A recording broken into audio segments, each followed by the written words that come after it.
Praise the lord. ఇది మనందరికీ బాగా తెలిసిన భాగం. చాలాసార్లు చదువుకున్నాం, విన్నాం, చాలామందికి చెప్పాం కూడా. ఈ మాటలు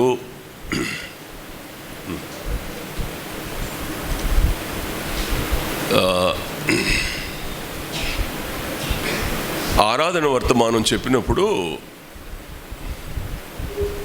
బాబు చాలా చక్కగా చెప్తాడు. ఆరాధన వర్తమానం మీ అందరికీ తెలుసు.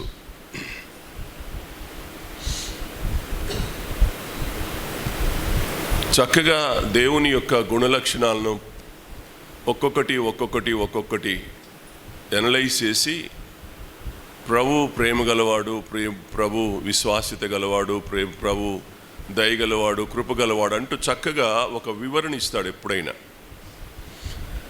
ఆ వివరణ వినగానే మనందరికీ ఆరాధించబుద్ధి అవుద్ది. ప్రభు గుణం చక్కగా వివరిస్తాడు. వివరించగానే అది కొంచెం మన మనసులోకి చేరి మనం ఆరాధించాలనే మనసు మనకు వచ్చేస్తుంది.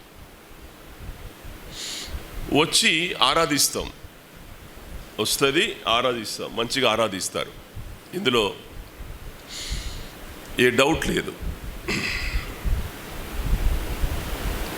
కానీ నేను ఆరాధన వర్తమానం చెప్పేటప్పుడు దేవుని గుణలక్షణాలు చెప్పినా నేను కొద్ది యాడ్ చేస్తూ ఉంటాను, కొన్ని మాటలు యాడ్ చేస్తాను.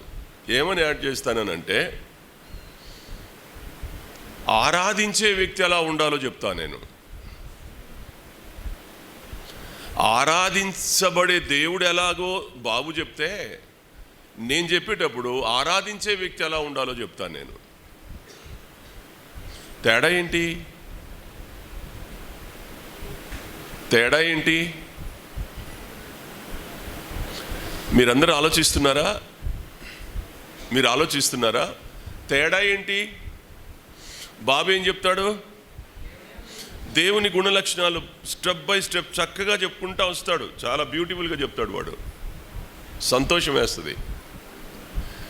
నేను చెప్పేటప్పుడు అవి అక్కడ చెప్పినా ఆరాధించే వ్యక్తి ఎలా ఆరాధన చేస్తున్నాడో చెప్తాను నేను. ఏంటి తేడా ఏంటి? ఇంక అర్థం కాలే మీకు అర్థం కాలేదా? నేను చెప్తానా దేవుని గుణలక్షణాలు? నా ఆరాధన వర్తమానంలో దేవుని గుణలక్షణాలు వస్తాయా రావా? వస్తాయి. కానీ దానికి ఏం చేస్తానంటే కొంచెం కారం, ఉప్పు, మసాలా వేస్తాను. కారం, ఉప్పు, మసాలా వేసేసరికి ఏమవుతుందనంటే కొంచెం ఘాట్ అవుతుంది. కొంచెం ఘాట్ ఎక్కుద్ది కదా. ఘాట్ ఎక్కిన తర్వాత ఆరాధించడానికి మనసు రాదు. అందువల్ల మనం ఆరాధన చేయలేము. అంతేనా? ఏం బాబు నతానిల్ కాదా? నేను ఇలా అంటాను. దేవుని గుణలక్షణం నీకు అర్థమైంది, నువ్వు బాగాలేవు, ఆరాధిస్తావా? దేవుని గుణలక్షణం దేవుందే, ఎన్నడూ అది మారదు. దేవుడి ప్రేమ ఉంది, అది మారదు. దేవుడు ప్రేమమయుడు. ఉదాహరణకు దేవుడు ప్రేమమయుడు, ఆయన గుణం ఎన్నడూ మారదు. కానీ నువ్వు దేవుణ్ణి ఆరాధన చేసే వ్యక్తిగా నువ్వు ఎవరు? దేవుణ్ణి ప్రేమించే వ్యక్తివేనా? అయితే ఆరాధన చెయ్యి. దేవుడు ప్రేమామయుడు అన్న సంగతి నీకు తెలిసి నీ పెదాల ద్వారా ఆరాధన చేస్తున్నావు, కానీ నీ ఆంతర్యంలో నుండి దేవుణ్ణి ఆరాధిస్తున్నావా? నీ నిజ స్థితిలో నుండి నువ్వు దేవుణ్ణి ఆరాధిస్తున్నావా?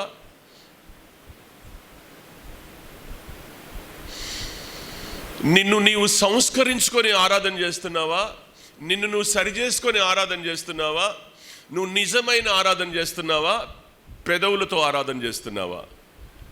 అన్నయ్య చెప్పాడు వర్తమానం, తమ్ముడు చెప్పాడు, బాబు చెప్పాడు, వర్తమానం చెప్పాడు. దేవుని గుణలక్షణంలో ప్రేమ ఉన్నతమైంది అన్నాడు. ప్రభువా నువ్వు ప్రేమ గలవాడు, నీ ప్రేమతో మా కొరకు ప్రాణమే పెట్టావు, ఆరాధన చేస్తున్నావు. Very good. నేను దాన్ని తప్పు పట్టట్లా.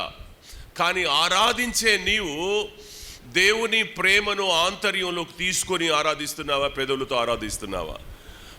ఎదుటి సేవకుడు చెప్పిన మాటని బట్టి ఆరాధిస్తున్నావా, నీ ఆంతర్యంలో నుండి నువ్వు ఆరాధిస్తున్నావా? ఇప్పుడు ఈ రెండింటి ఏది ముఖ్యం చెప్పండి? పెదవులతో ఆరాధన చేయడం ముఖ్యమా, ఎరిగి దాన్ని ప్రాక్టికల్గా జీవితంలో అనుసరించి ఆరాధన చేయడం ముఖ్యమా? చెప్పాలి మీరే, ఏది ముఖ్యం? అందుకనే సమరయ స్త్రీతో ప్రభు చెప్పినప్పుడు ఏమన్నాడు? ఆత్మతోనూ సత్యముతోనూ ఆరాధన చేయాల.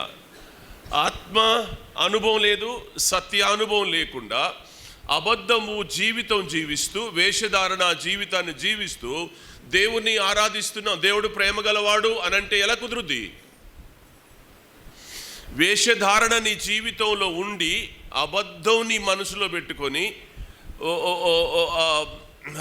రెండు తలంపుల మధ్య నువ్వు ఉండి నీ జీవితాన్ని దేవుడు చూస్తే శుభ్రంగా లేకుండా అశుభ్రంగా ఉండి, దేవా నువ్వు ప్రేమ గలవాడు, దేవా నువ్వు పరిశుద్ధుడవు అని అంటే ఎంతవరకు ఆ ఆరాధన దేవుడు స్వీకరిస్తాడు?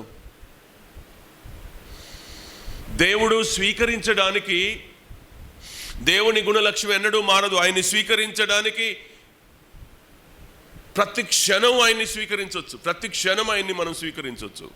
కానీ నువ్వు ఎంతవరకు ఆయన చేత అంగీకరించబడుతున్నావు అనేది చాలా ప్రాముఖ్యం. నువ్వెంతసేపు ఆయన చేత నువ్వు అంగీకరించబడుతున్నావు. అంగీకరించబడి ఆరాధన చెయ్యి, నీ ఆరాధన పరలోకం వెళ్ళిపోద్ది, ఎక్కడ స్టాపేజ్ ఉండదు, డైరెక్ట్గా పరలోకం వెళ్ళిపోద్ది. దేవుడు దాన్ని చూసి ఆనందిస్తాడు. అందుకని ప్రభువులో మార్పు లేదు, ఆరాధించే వ్యక్తిలో మార్పు వచ్చి ఆరాధన చేస్తే అది అద్భుతంగా ఉంటుంది అనే మాట నేను మీకు జ్ఞాపకం చేస్తున్నాను.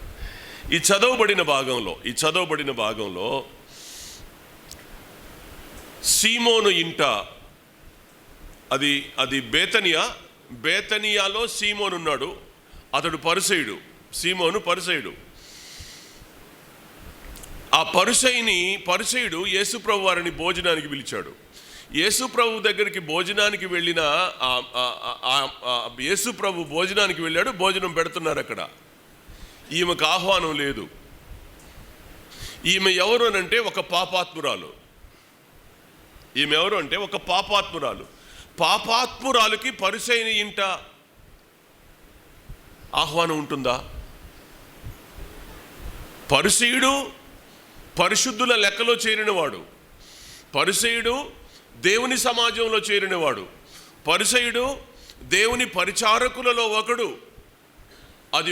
అది యూదా జాతి అంతట్లో పరిసయులకు ఉన్నత స్థాయి అనుభవం కలిగిన వారు, పెద్దలు వాళ్ళు. అంతటి పెద్దవాడు యేసు ప్రభు వారిని భోజనానికి పిలిచాడు, పాపాత్మురాల్ని భోజనానికి పిలవలా. కానీ పాపాత్మురాలు వెళ్ళిపోయింది ఆ ఇంట్లోకి. పాపాత్మురాలు ఆ ఇంట్లోకి వెళ్ళిపోయింది. ఆమె దగ్గర ఉన్నటువంటి అత్తరు బుడ్డి పగలగొట్టేసింది, యేసుప్రభు వారి తల మీద పోసింది, ఆయన్ని ఆరాధన చేసింది. ఆమె అక్కడ నుంచి బయటకు వచ్చేసింది. ఎందుకు చెప్తున్నాను ఈ మాట? మీకు తెలియదని నేను చెప్పడంలా, కానీ మరలా తెలుసుకోవాలని చెప్తున్నాను నేను ఈ మాట. పాపాత్మురాలు ఒక పరిసయుని ఇంటికి వెళ్ళింది, పరిసయుని చూసి కాదు, యేసు ప్రభు వారి దైవత్వాన్ని చూసి. యేసు ప్రభు ఎక్కడున్నా ఆయన దైవత్వం నీకు అర్థమైనప్పుడు ఆయన ఎక్కడున్నా నువ్వు వెళ్ళగలవు. నీ మనసు వెళ్ళుద్ది, నువ్వు వెళ్తావు. అక్కడ నీ మనసు ఉంది కనుక నువ్వు అక్కడికి వెళ్ళి ఆయన్ని ఆరాధన చేసి రావాలనే తలంపు నీకుంటుంది. ఇవాళ అనేక మంది దేవుని సన్నిధికి రాలేకపోవడానికి గల కారణం ఏంటంటే మనసు లేదు గనుక.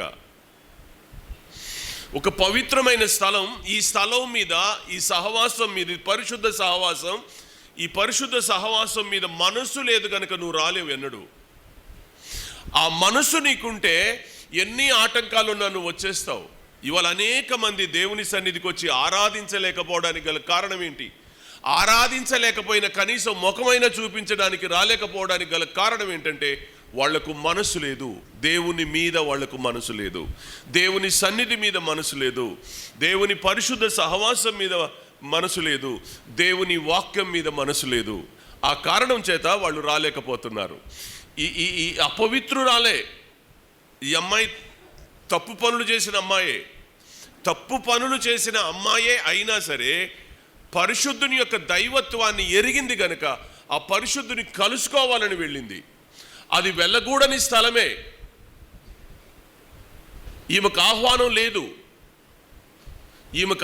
లేదు. ఆహ్వానం లేదు కదా అని అలాగే కూర్చుంటే దేవుని ప్రశస్తమైన సమయాన్ని పోగొట్టుకొని ఉండేది. దేవుని పాద సన్నిధిని పోగొట్టుకొని ఉండేది. దేవుని తల మీద అత్తరుబుడ్డి పగలగొట్టి పోసి ఆయన అభిషేకం చేసేటువంటి అవకాశం తనకు ఉండేది కాదు. సమయాలు అక్కడ మనకు కలిగినప్పుడు ఆ సమయాలను మనం సద్వినియోగం చేసుకొని హృదయమారా ఆయన్ని సేవించగలిగిన అనుభవం మనకు వస్తే దేవుడు తప్పకుండా దాన్ని అంగీకరిస్తాడు. కనుక ఇప్పుడు ఈమె ఎవరు అనంటే ఈమె పాపాత్మురాలే, కానీ దేవుని దైవత్వాన్ని తెలుసుకొని తన జీవితాన్ని మార్చుకొని నాకు దేవుని ఆరాధన చేయాలనే ఆలోచన ఉంది, నా జీవితం మార్చబడాలి అని అంటే నేను ముందు ఆయన పాద సన్నిధికి వెళ్ళాలి, ఆయనకు చేయవలసిన సేవ చేసి రావాలి అనే ఆలోచన ఆమెకు వచ్చేసింది. ఆమె పాపాన్ని అలాగే మోసుకొని వెళ్ళింది, కానీ ఆమె పాపాలన్నీ ఆ స్థలంలో క్షమించబడ్డాయి.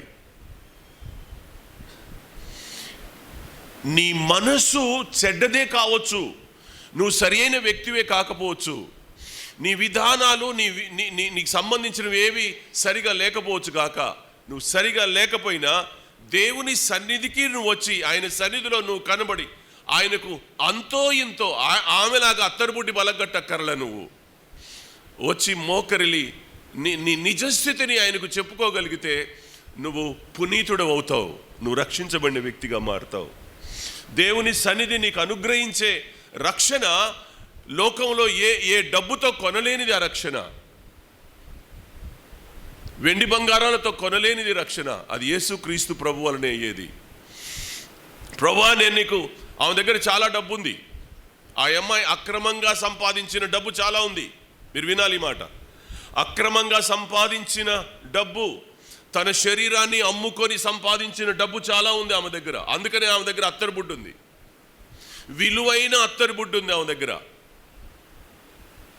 డబ్బుంది, దాని చేత అత్తరుబుడ్డి కూడా ఉంది తన దగ్గర. ఆ అత్తరుబుడ్డి దేవుని దైవత్వాన్ని ఎరగడమే కాదు, ఆ అత్తరుబుడ్డి పగలగొట్టే దాని వెనకాల ఆమెకున్న ఆలోచన ఏంటంటే ఆయన కార్చబోయే రక్తం ఎదుట, ఆయన చిందించబోయే రక్తం అంతటి కంటే ఈ విలువైన ఈ అత్తరుబుడ్డి ఎక్కువ కాదు అనుకుంది. దేన్ని ఎక్కువగా ఎంచింది? ఆయన మానవాళి పాపం కొరకు, మానవాళి పాప విమోచన కొరకు, మానవాళి నాశనం కాబోయే దుస్థితి అంతటి కంటే కార్చబోయే రక్తము ఈ అత్తరుబుడ్డి కంటే ఎక్కువ అని ఎంచింది కనుక ఆ రక్తం మీద దృష్టి పెట్టుకొని యేసయ్య దగ్గరికి వెళ్ళింది. నా కొరకు రక్తం కార్చి నా పాప విముక్తి చేయగలిగిన వాడు ఆయనే అనే ఆలోచన ఎప్పుడైతే వచ్చిందో ఇంట్లో ఉన్నటువంటి అత్తరుబుడ్డి తీసుకొని వెళ్ళి ఆయన తల మీద పగలగొట్టి ఆయన తల మీద పోసి ఆయన అభిషేకం చేసి వచ్చింది. నీకున్న దానికంటే ఆయనకున్నది ఎక్కువ అని నువ్వు ఎప్పుడు అనుకుంటావో అది నీ హృదయంలో నుండి వచ్చే ఆరాధన అవుద్ది. నీ దగ్గర ఏమన్నా ఉండనివ్వండి, నీ దగ్గర చాలా విలువైన మనసు ఉండనివ్వండి, నీ మనసు చాలా విలువైంది, నీ ఆలోచన చాలా విలువైంది, నీకుండే తలంపులు చాలా విలువైనవి, నీకున్న వరాలు విలువైనవి, దేవుడు నీకు ఇచ్చినటువంటి బిడ్డలు విలువైన వారు, దేవుడు నీకు ఇచ్చిన జ్ఞానం విలువైంది, దేవుడు నీకు ఇచ్చిన విశ్వాసం విలువైంది, ఇవన్నీ విలువైనవే, ఏది విలువ తక్కువది కాదు.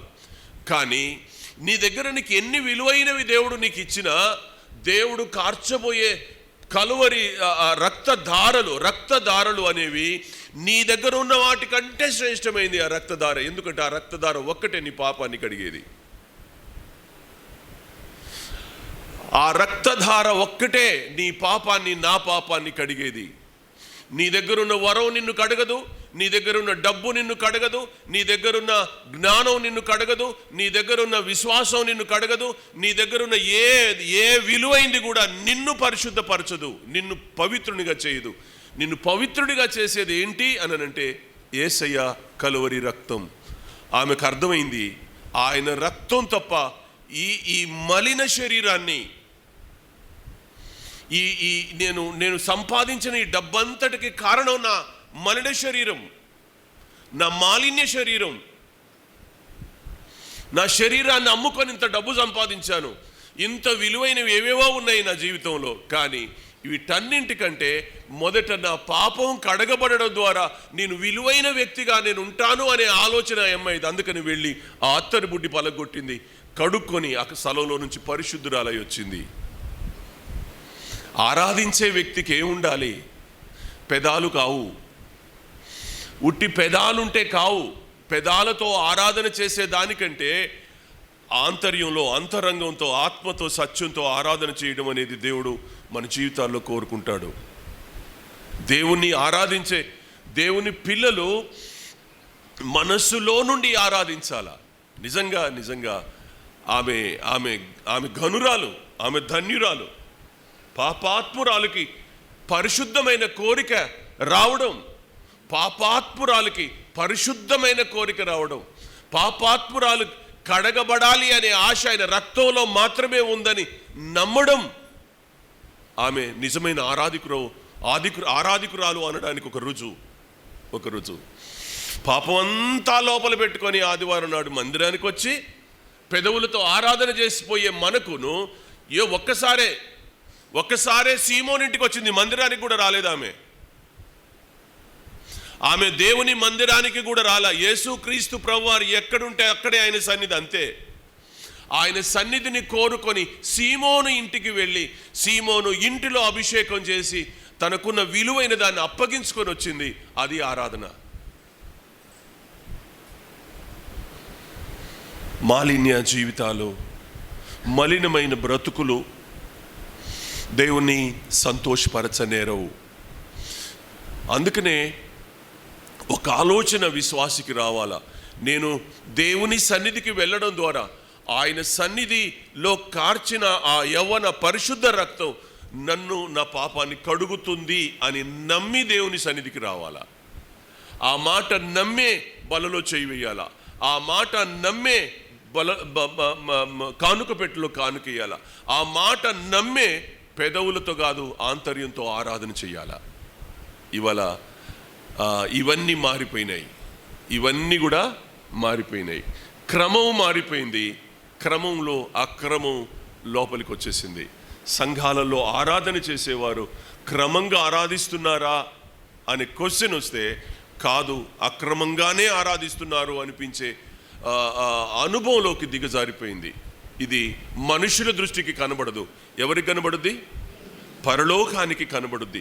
పరలోకం ఒకవేళ తొంగి చూస్తూ మనం ఆరాధన చేసేటప్పుడు నిజంగా నువ్వు వేషధారణతో ఆరాధన చేస్తున్నావా, నీ మాలిన్యాన్ని నువ్వు లోపల పెట్టుకొని ఆరాధన చేస్తున్నావా, లేకపోతే నిజంగా హృదయం తెరిచి ఆరాధన చేస్తున్నావా అనే సంగతి అర్థం అవుద్ది. నేను ఇప్పుడు కొంచెం ఉప్పు వేసాను, కొంచెం కారం వేసాను, కొంచెం మసాలా వేసాను. ఇప్పుడు ఎంతమంది ఆరాధన చేస్తారు? ఆరాధన చేయడానికి ఏముండాలా? ధైర్యం ఉండాలా. అందుకనే మనం పిరికి వాళ్ళం. ఉన్నది ఉన్నట్టు ఒప్పుకోవడానికి కూడా మనకు చేత కాదు. ఎందుకు చేత కాదంటే మనం వేషధారులం. ఉన్నది ఉన్నట్టు ఒప్పుకుంటే పక్కోళ్ళు ఏమనుకుంటారో. ఉన్నది ఉన్నట్టు నేను కానీ ఒప్పుకుంటే పక్కవాడు ఏదో అనుకుంటాడు.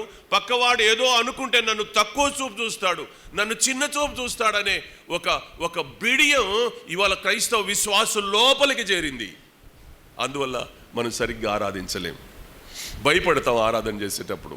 పక్కోళ్ళు ఏమనుకుంటారో, వాళ్ళు ఏమనుకుంటారో, వీళ్ళు ఏమనుకుంటారో.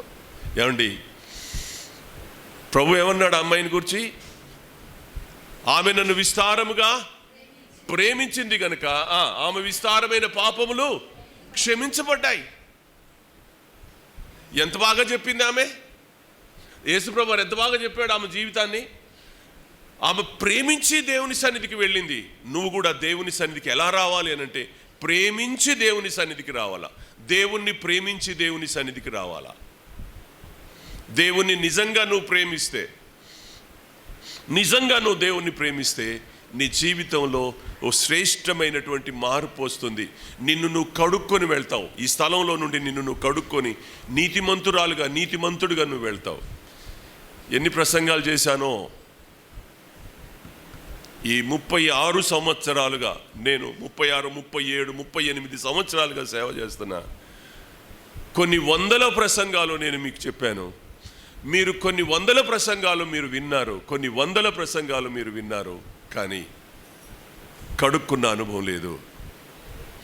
మార్పు చెందిన హృదయాలు లేవు. వినడం వరకు వింటున్నారు.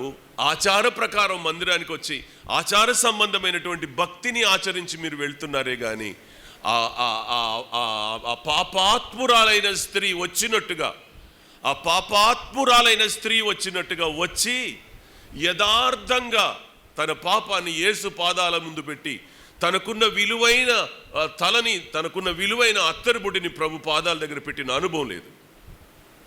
ఇది ఈ రోజున మనం చేస్తున్నటువంటి తప్పు. ప్రభువును ఆరాధించడానికి ఖచ్చితమైనటువంటి కలేజా కావాలా, మనకి ధైర్యం కావాలా. కొత్త వాళ్ళు వస్తున్నారు, వాళ్ళకు తెలియదు. కొత్త వాళ్ళు వస్తున్నారు, వాళ్ళకు తెలియదు కనుక వాళ్ళని మనం వదిలిపెడదాం. మరి పాత వాళ్ళ సంగతి ఏంటి?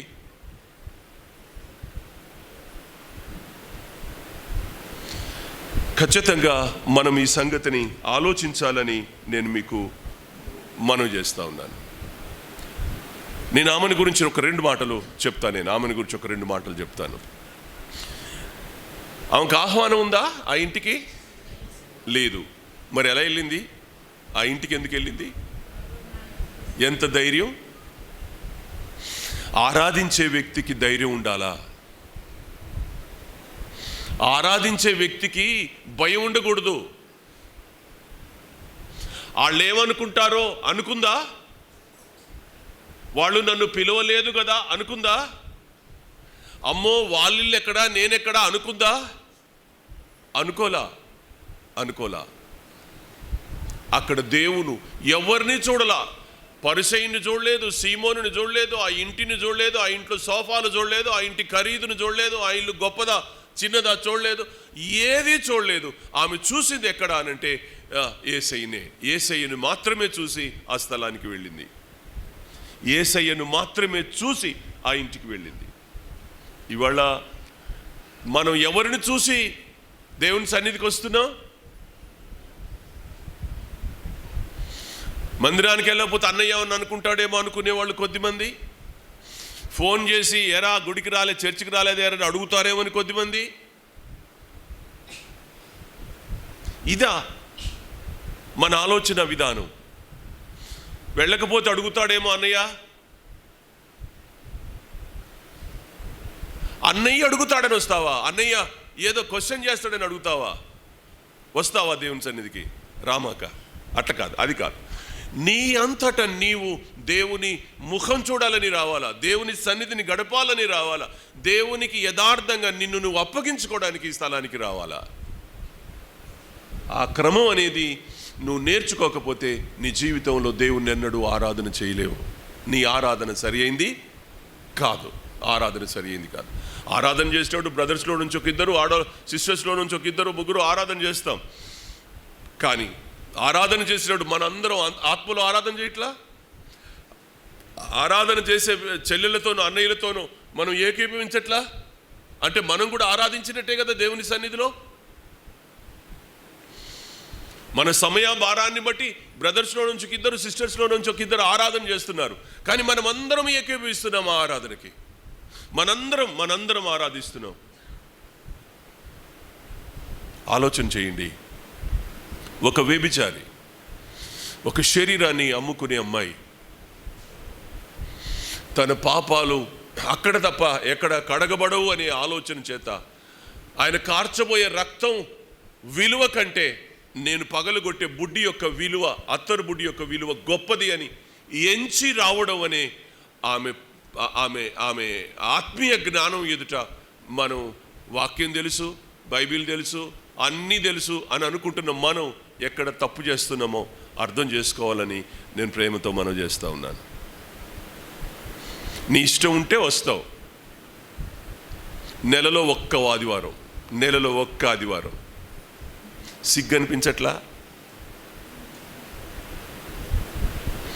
నీ ఇంటి వారు దేవుని సన్నిధిని కనబడరు, సిగ్గు అనిపించడంలా? బాధ అనిపించడంలా? దేవుని సన్నిధి ఎంత పవిత్రమైంది, ఎంత పరిశుద్ధమైంది, ఎంత విలువైంది ఆయన సన్నిధి.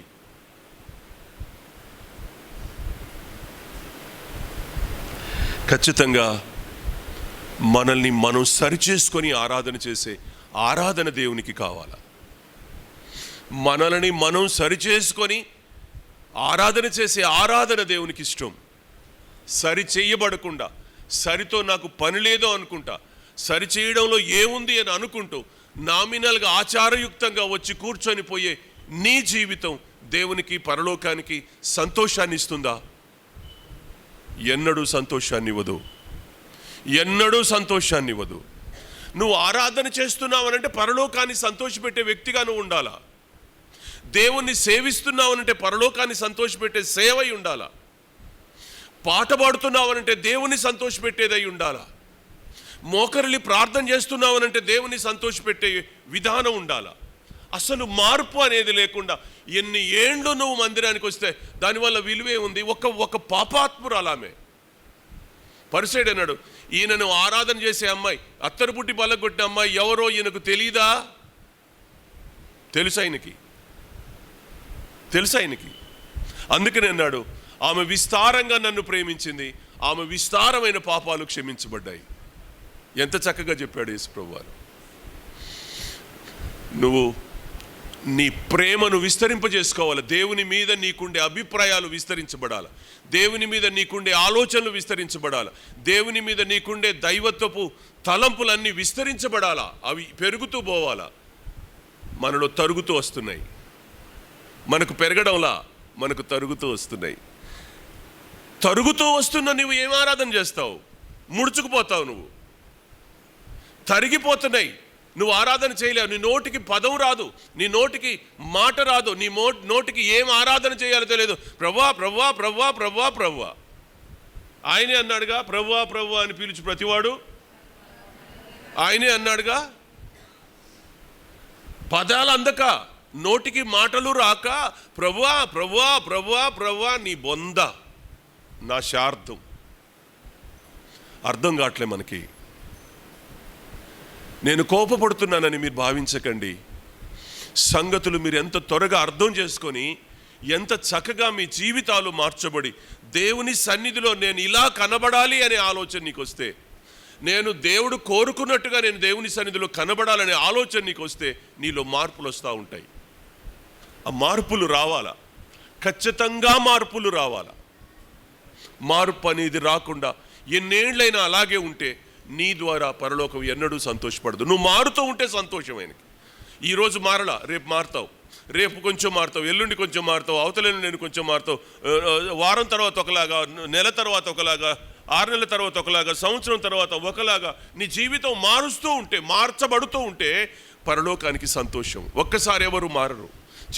చిన్న పిల్లోడు ఎప్పుడు ఒక్కటేసారి ముసలోడు అవ్వడు. వాడి క్రమం ఉంది, వాడికి పద్ధతి ఉంది. నేను ఇవాళ అదే చెప్తున్నాను. మీరు ఇప్పుడు ఒక్కటేసారి మారలేరు. మీరు కానీ మార్చబడే అవకాశాలు మీ ముందున్నప్పుడు నెమ్మదిగా మీరు మార్చబడే అనుభవాలుండి, ఆ పాపాత్మురాలు దేవుని సన్నిధిలో ఎలా ఆరాధన చేసిందో ఆ ఆరాధన విధానం మీలోకి వస్తే మీరు నిజంగా ఆయన చేత ప్రశంసించబడేవారుగా మారుతారు. మీ ఆరాధన ఆయన అందుకుంటాడు. ఆయన మీరు చేసే ఆరాధనకు ఆయన తబ్బిబ్బిపోతాడు. ఎంత సంతోషిస్తాడో చెప్పలేనంత సంతోషం. అమ్మాయి, ఎందుకు వచ్చావు ఇక్కడికి? నేను మందిరానికి వస్తే అక్కడికి వచ్చి కలు అన్నాడా? అమ్మాయి, ఈ ఇంటికి ఎందుకు వచ్చావు? నిన్ను పిలవలేదు కదా వీళ్ళు, ఈ ఇంటికి ఎందుకు వచ్చావు అనలా ఆయన. నేను అక్కడ వచ్చి కలుస్తాను, నువ్వు ఇంటికి వెళ్ళు అనలా. లేదా నువ్వు మందిరంలో వచ్చి కలు అనలా. సమాజ మందిరానికి వచ్చి నేను బాగు చేసేటప్పుడు వచ్చి నా తల మీద పోయి అని అనలా.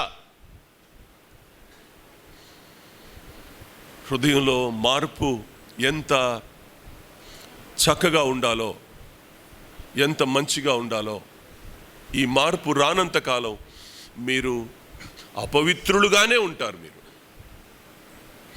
మనుషులందరూ, అక్కడున్న మనుషులందరూ ఈ అమ్మాయి అపవిత్రురాలు అన్నారు. మీరు ఇక్కడ గమనించాలా. అక్కడున్న మనుషులందరూ ఏమనుకున్నారు? ఈ అమ్మాయి అపవిత్రురాలు, పాపాత్మురాలు అన్నారు వాళ్ళందరూ. కానీ ప్రభు ఏమన్నాడు? ఈమె ఎక్కువగా నన్ను ప్రేమించింది, ఈమె ఎక్కువ పాపాలు క్షమించబడ్డాయి అన్నాడు. అవునా?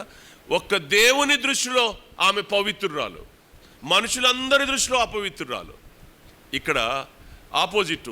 ఇక్కడ మనందరి విషయంలో మనం మంచోళ్ళం, కానీ పరలోకానికి చెడ్డోళ్ళం.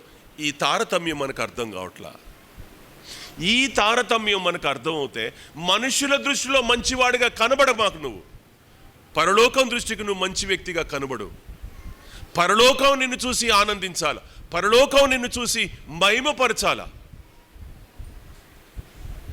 నువ్వు దేవుని మహిమపరచడం కాదు, నిన్ను చూసి పరలోకం మహిమపరచుద్ది.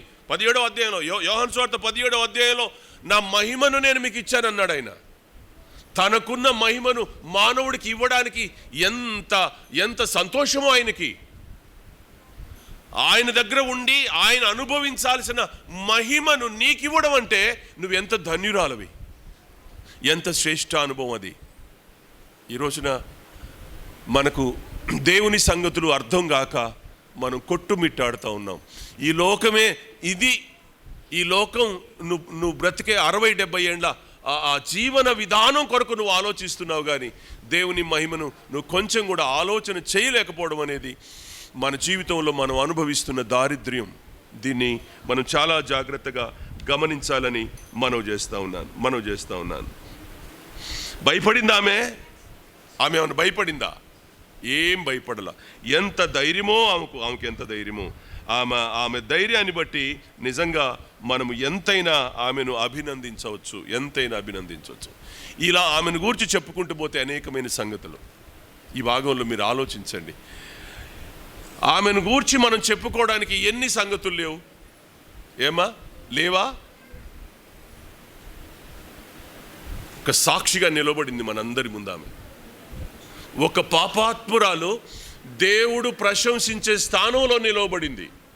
హలో, వినండి. ఒక పాపాత్మురాలు దేవుడు ప్రశంసించే స్థానంలో నిలబడింది. ఒక పాపాత్మురాలు.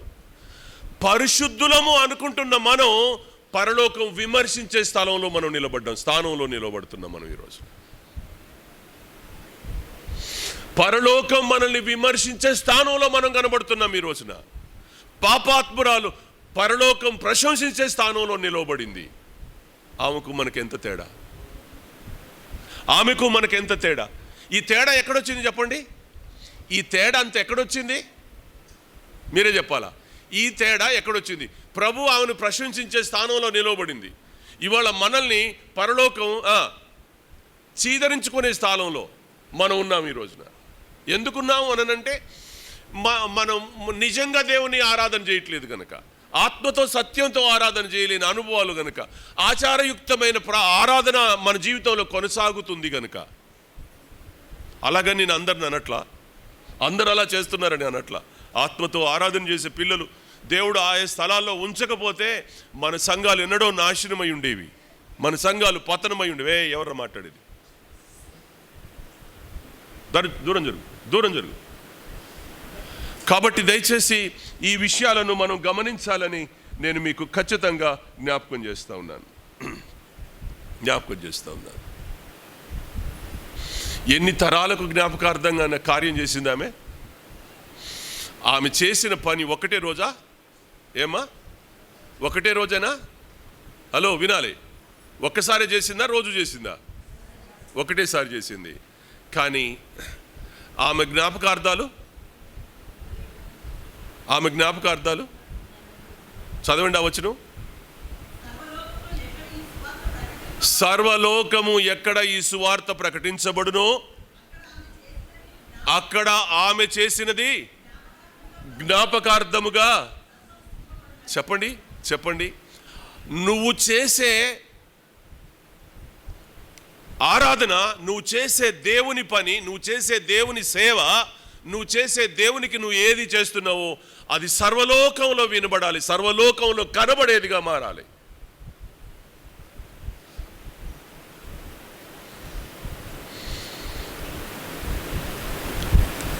మీరందరూ నన్ను క్వశ్చన్ వేయొచ్చు ఇక్కడ, అది అవుద్దాయా, అసలు నిజంగా ఇది జరిగే పనా, ఇది నిజంగా జరిగే పనా అని మీరు నన్ను క్వశ్చన్ చేయొచ్చు, మీరు నన్ను అడగొచ్చు. ఇది ఎన్నడూ జరగదు, ఇది కాని పని అని మీరు అనొచ్చు. కానీ నేను దేవుని వాక్యం, దేవుడు చెప్పేది ఏంటి అంటే అది ఖచ్చితంగా జరిగి తీరుతుంది. నువ్వు దేవుని కొరకు మనసు పెట్టి చెయ్యి, ఆమెలాగా నువ్వు చెయ్యి. నువ్వు చేసిన ప్రతి పని జ్ఞాపకార్థంగా మిగులుతుంది. ప్రపంచమంతా చూస్తుంది, అది లోకమంతా చూపించేటట్టుగా దేవుడు చూపిస్తాడు. ఆయన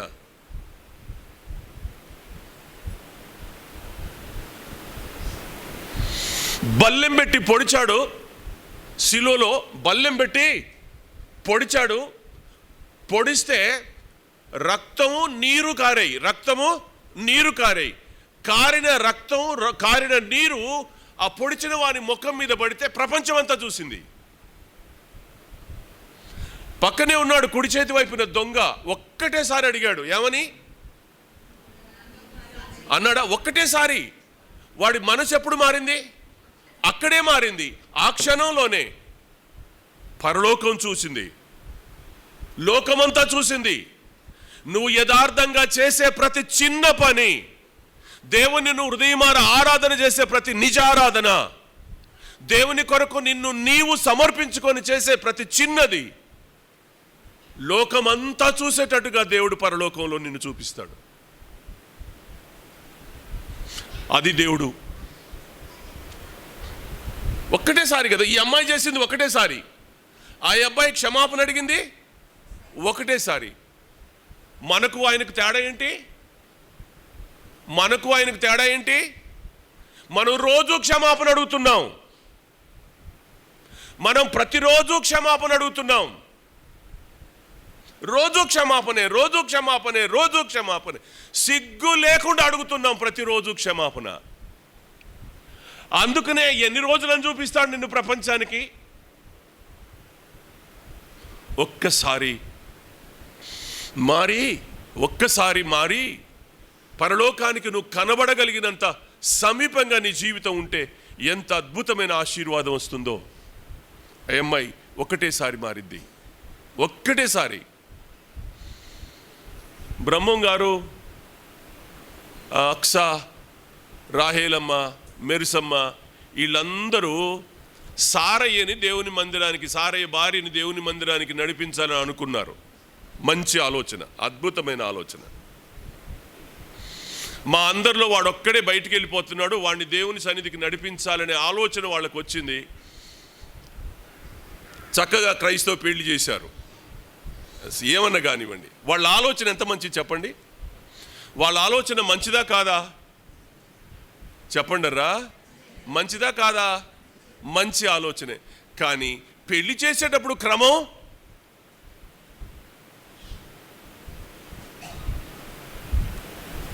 అర్థమైందా? మీకు అర్థమవుతుందా? ఆ కుటుంబాన్ని దేవుని సన్నిధికి నడిపించాలనే ఆలోచన ఉన్నతమైంది, దాన్ని ఎవరూ తప్పుపట్టడానికి వీల్లేదు, అద్భుతం. కానీ పెళ్లి చేసే క్రమంలో చేసిన అన్య ఆచారాలు అప్పుడు చెప్పడానికి నోరు రాదా? ఇది తప్పు అని మనం చెప్పడానికి మనసు లేదా? అంటే దీని అర్థం ఏంటి అనంటే మీరు మారకుండా, ఆయన అంటాడు కదా, దోమను వడియగట్టి ఒంటెను మింగువారు మీరు అన్నాడు యేసుప్రభు వారు. దోమని వడియగడతారంట తాగేటప్పుడు దోమని వడియగడతారంట. దోమ లోపలికి రాకుండా వడగడతారంట, కానీ ఒంటెను మింగేస్తారంట. ఒకని లోకమంతా చుట్టేసుకొని దేవుని సన్నిధికి నడిపించడం బాగానే ఉంది, కానీ క్రమం ఏది? నేర్చుకుందాం ఈ రోజున.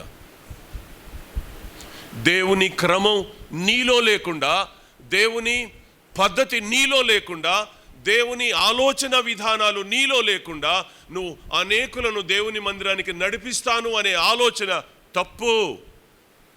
మొదట నువ్వు మారు, ఆ తర్వాత అనేకులను నువ్వు మార్చడానికి ప్రయత్నం చెయ్యి. నువ్వు మారకుండా, నీ ఆలోచనలు మారకుండా, నీ క్రమం మారకుండా, నువ్వు చేసే విధానంలో పద్ధతులు మారకుండా, ఆచార సంబంధమైనవి చేసుకుంటూ అనేకులు ఇక్కడికి రావాలని కోరుకోవడంలో న్యాయం లేదు, ధర్మం లేదు, సత్యం లేదు, పరలోకానికి ఆనందం లేదు. దేవుని ఆరాధించే పిల్లలం ఎలా ఆరాధించాలి? పాపాత్మురాలైన స్త్రీ ఆమె పాపాత్మురాలైన స్త్రీ, కానీ ఎంత అద్భుతంగా ఆరాధన చేసింది, ఎంత చక్కగా ఆరాధన చేసింది. ఆ ఆరాధన దేవునికి ఎంత సంతోషం వేసింది. కాదనలేకపోయాడు. ఆనందంగా స్వీకరించాడు. ఆనందంగా ఆమె పాపాలు క్షమించాడు. ఆనందంగా ఆమెను ఇంటికి పంపించాడు. జీవితంలో మరెన్నడూ తప్పు చేయలా. ఆమె తప్పు చేయలా. జీవితంలో ఆరాధన అనేది ఆత్మతో సత్యంతో జరిగించేదిగా ఉండాలి. పాపాత్మురాలైన స్త్రీ దేవుని దైవత్వాన్ని చూసొచ్చింది. దేవుని రక్తం నేను పగలగొట్టే బుడ్డి యొక్క విలువ కంటే గొప్పది అని వచ్చింది. దేవుని దైవత్వంలో ఆ త్యాగం ఎంత శ్రేష్టమైందో గమనించింది. ఇంకెన్నో ఉన్నాయి ఆమె మనసులో చాలా ఉన్నాయి. అవన్నీ మనసులో పెట్టుకొని వచ్చి దేవుని ఆరాధన చేసి ఆయన్ని మహిమపరిచి ఆ స్థలంలో నుంచి ఇంటికి వెళ్ళిపోయింది. పునీతురాలైంది, పవిత్రురాలైంది, పరిశుద్ధురాలైంది. దేవుని కొరకు బ్రతికింది, దేవుని కొరకు చచ్చిపోయింది. శిలువ దగ్గర ఉన్న వారిలో ఈమె కూడా ఉంది. శిలువ దగ్గర ఉన్న వారిలో ఈ అమ్మాయి కూడా ఉంది అని చరిత్రకారులు చెప్తా ఉన్నారు. ప్రభువు చనిపోయిన తర్వాత శిలువ మీద నుంచి దింపి సమాధి చేసే దగ్గర కూడా దూరంగా ఈమె నిలవబడిందని చెప్పబడింది. జీవితంలో మార్పు లోతుగా ఉండాలి. జీవితంలో మార్పు చాలా లోతుగా రావాలి. ఆ అనుభవాలు మనలో ఉంటే మనం దేవుని కొరకు చిన్న పని చేసిన పరలోకం గుర్తించేంత దేవుడు చేస్తాడు. ఇది నిజమైన ఆరాధన. తలలు వంచండి, ప్రభువును ఆరాధన చేసుకుందాం.